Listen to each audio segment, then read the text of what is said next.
luftës, si në Kosovë dhe këtu.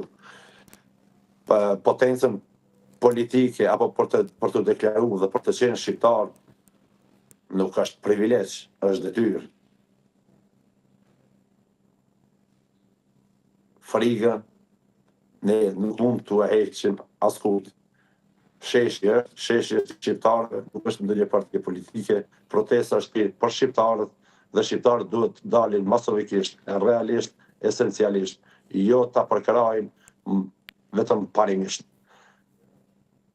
E kuptoj. Për arsye se Jo, mbaroj, s'ka gjë.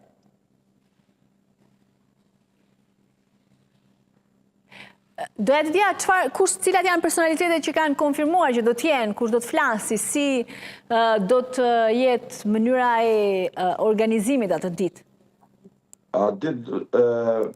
Çështja e skenarit, t'ju them drejtën, akoma është në diskutim e sipër, për arsye se ne presim një numër të madh të qytetarëve, personaliteteve dhe varësisht pjesëmarrja e tyre dhe mandej do të bëhet edhe skenari se do të ketë fjalë.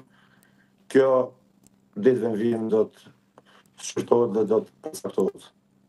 Po presim masovitet jashtëzakonshëm për arsye se varet kohën e fundit, ndoshta edhe nga situata politike këtu dhe në rajon, varet një ndjesi tepër e lartë e shqiptarëve dhe sikur më parë kanë më përgjigj shumë pozitivisht për vetë pagës në mënyrë direkte, ndoshta do të jetë përgjigje edhe për çështjet indirekte të cilat na tangojnë si shoqëri dhe si kombësi. Çfarë do të thotë indirekte për mënyrën apo nacionalizmin e shprehur nga Miskovski, nga VMRO-ja gjatë kësaj kohe apo?